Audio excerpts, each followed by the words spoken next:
The world is divided into 4 spheres, each sphere divided into continents and nations, each nation divided into borders and interests.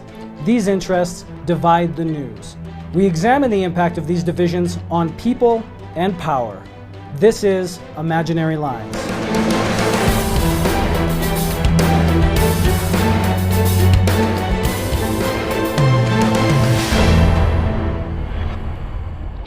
Welcome to the program. I'm your host, Chris Spanos. Coming up on the show, James Risen is a New York Times journalist under fire for refusing to reveal his source on a CIA program in Iran. I'll speak with RootsAction.org founder Norman Solomon about the case.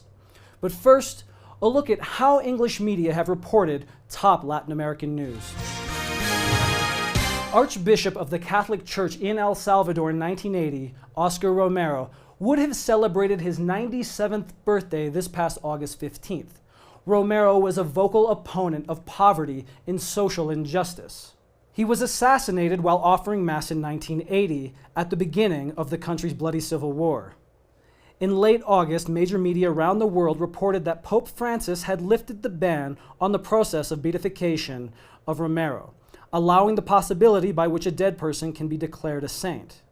While many media outlets such as The Guardian, Independent, and Fox News reported accurately that the Catholic Church blocked Romero's beatification over concerns he had Marxist ideas, most media outlets failed to provide context for the work that Romero did to help the poor. For example, at the time of his murder, Romero had become the foremost outspoken critic of repression and murder carried out by the US-supported military government at that time.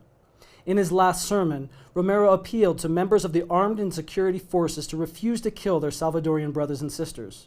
The right wing had placed Romero on their death lists and sent him death threats.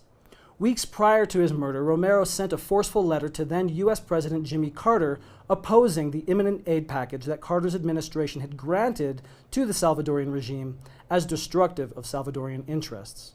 The Carter administration had been so disturbed by Romero's opposition that it had secretly lobbied the Pope to curb Romero. Now, 24 years after Romero's life and murder, pundits can only just begin to talk about him positively. And now, let's turn to our interview. James Risen is a New York Times journalist facing jail time and battling prosecutors who want him to reveal his anonymous source for how the CIA sought to sabotage Iran's nuclear program. Risen published this information in his 2006 book, State of War, about the CIA and the Bush administration.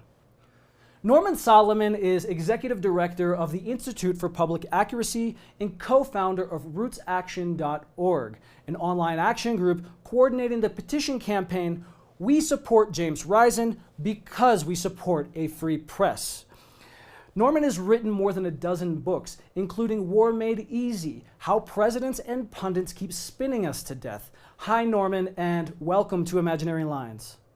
Hi, thank you, Chris. Why is the Obama administration pursuing James Risen?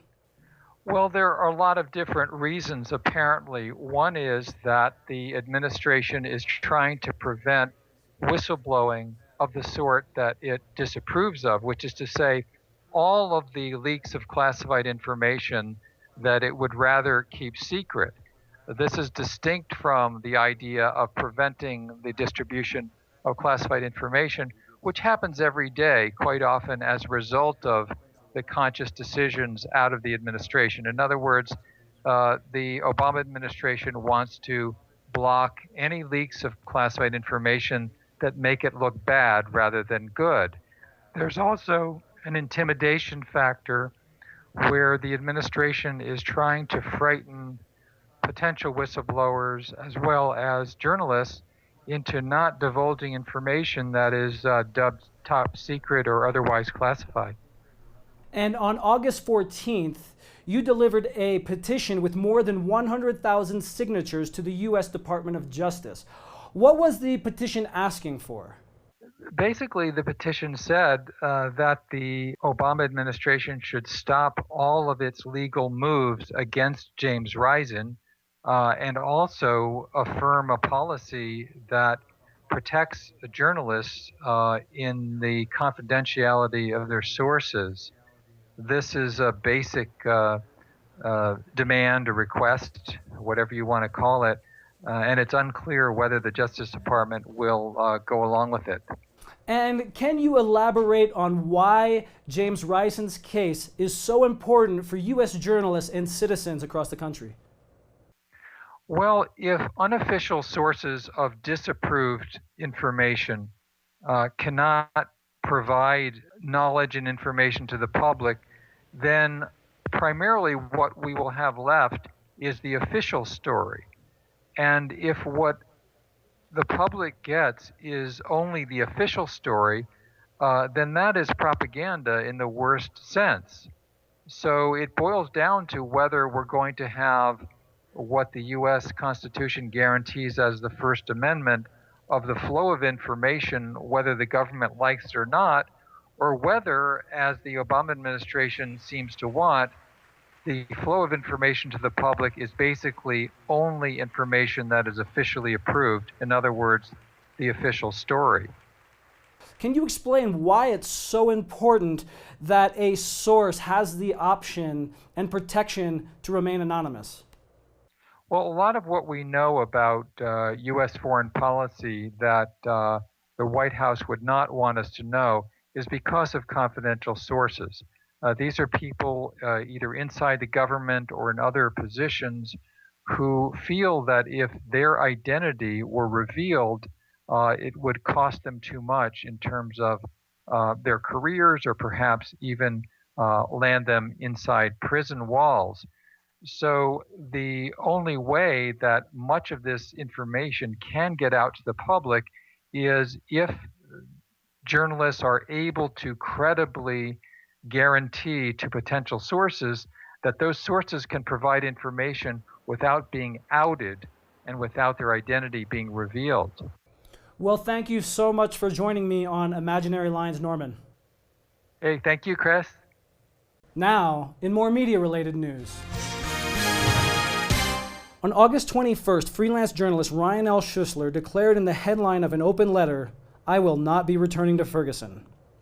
Ryan explained that he was freelancing on the ground, helping Al Jazeera America cover the protests and unrest in Ferguson, Missouri, sparked by the August 9th police shooting of Michael Brown. He wrote, quote, "The behavior and number of journalists there is so appalling that I cannot, in good conscience, continue to be a part of the spectacle," unquote.